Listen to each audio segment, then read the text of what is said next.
Assalaamu calaykum. Badanka dadka igu xidhan ee muuqaaladayda daawada waxay u badan yihiin dad ku sugan oo ku dhashay Jamhuuriyadda Barakeysan ee Somalilan. Haddaba ma isweydiisay nabadda ay maanta ku sugan tahay sidii ay ku timid iyo loolankii adkaa ee loo galay dib u dhisidda dal iyo dad qurxoon. Waqtiga aad daawanayso muuqaalkan amba aad daawan doonto ee nabadda iyo rasaas la'aanta Allah ayaa sugnaanshaheeda qoray.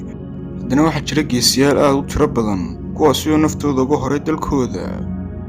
Ilaa 1848 ayaa gumaystay Ingiriisku soo galay dalkeenna, balse dadaal iyo geesinimo dheeraada kadib waxaanu dib u xoroonay 1960.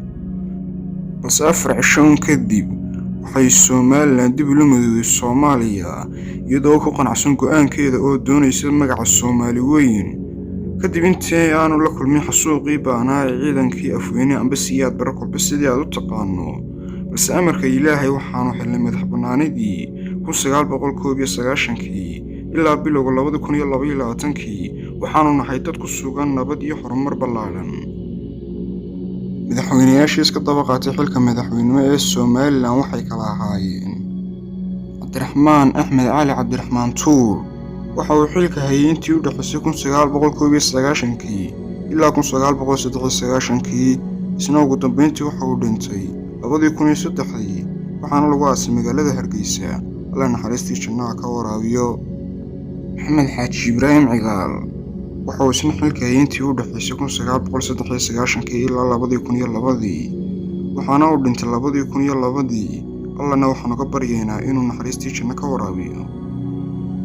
Daahir Yaale Kaahin waxa uu isna xilka hayay intii u dhaxaysay 2002 ilaa 2010 ilaa haddana waa uu nool yahay.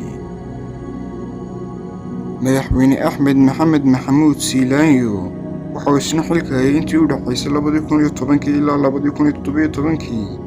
intaas kadib waxa ku sugay madaxweynimada fadhiistay Muuse Biixi Cabdi ilaa haddana haya. sidoo kale waxaa jira 4 xisbi siyaasadeed oo kala ah Udub, Kulmiye, Wadani iyo Wicid. balse xisbi siyaasadeedka Udub ayaan ahayn mid ilaa hadda sii jira oo baaba'ay. sidoo kale Somaliland waxay leedahay dabaaldegyo sanadlaha sida 18 May, 26 Juun iyo xuska dhagaxtuurka iyo qaar kale aad u fara badan. sidoo kale Somaliland boqolkiiba waa dad muslimiin oo haysta diinta Islaamka. sanadba sanadka kasii dambeysana wuu sii horumarayaa dalku.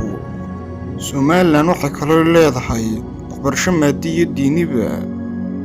maalmahanba waxay Somaliland hadal haysaa dood ay baarlamaanka Ingiriisku ka yeelan doonto qadiyadda Somaliland, balse warar ka soo baxaya Soomaaliya ayaa sheegaya inay lid ku tahay doodaasi. aynu daawana muuqaal iyo la kooban oo ku saabsan doodaasi. waxaan jecelahay inaan dareenkeyga ku soo jeediyo doodda maanta ka dhici doonta aqalka baarlamaanka Ingiriiska loo yaqaan House of Commons, kaasoo mudane Gavin Williamson uu ku soo hormari doono baarlamaanka Ingiriiska arrinta aqoonsiga Jamhuuriyadda Somaliland. mudane guddoomiye mudanayaal, marka hore waxaan si weyn ugu mahadcelinayaa mudane Gavin Williamson oo ah xildhibaan si dhow ula socda Somaliland. waxaan ku hambalyanayaa dadaalka uu sameeyey iyo tallaabada hor socodka ah ee uu qaaday xoojinta xiriirka labada wadan. mudane Gavin Williamson oo hore isagoo ah wasiir gaashaandhigga ee dalka Ingiriiska ama xogayaha difaaca Ingiriiska ayuu Somaliland safar ugu yimid. waxa uu xoogaal dhow u yahay horumarka daldhis iyo dawlad dhis ee aynu gaarnay 30 sannadood u dambeeyay. mudane guddoomiye mudanayaal, qarannimada ay shacabka Somaliland gaareen oo ah mid buuxisay dhammaan shuruudaha sharciga caalamiga ee u dhigay dawladnimada waxa uu u qalantaa inay hesho aqoonsiga ka soo daahay.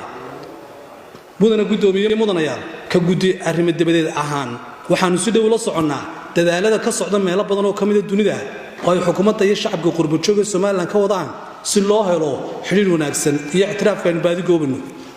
mudane guddoomiye mudanayaal, ugu dambeyntii waxaan u mahadcelinayaa cid kasta oo ka mid ah shacabka Somaliland ee qurbajooga gaar ahaan Ingiriiska iyo saaxiibada Somaliland ee Ingiriiska ee dadaalada laba kaclaynta ah ka bilaabay raadinta iyo kamira dhalinta aqoonsiga Jamhuuriyadda Somaliland. mudane guddoomiye mudanayaal, waxaan soo jeedinayaa inaad igu raacdaan inaynu si rasmi ah u hambalyeeno oo isu garab taagno dadaal ka socda Ingiriiska iyo dooda uu mudane Gavin Williamson maanta soo dhigi doona aqalka baarlamaanka Ingiriiska waad mahadsantihiin guud ahaanba intaasi ayuu noogu eegyahay muuqaalkeena maanta fadlan haddii uu muuqaalku ku cajabiyey like saar subscribe na saar oo kusoo biir filaactu assalaamu calaykum waraxmatullaahi wabarakaatuh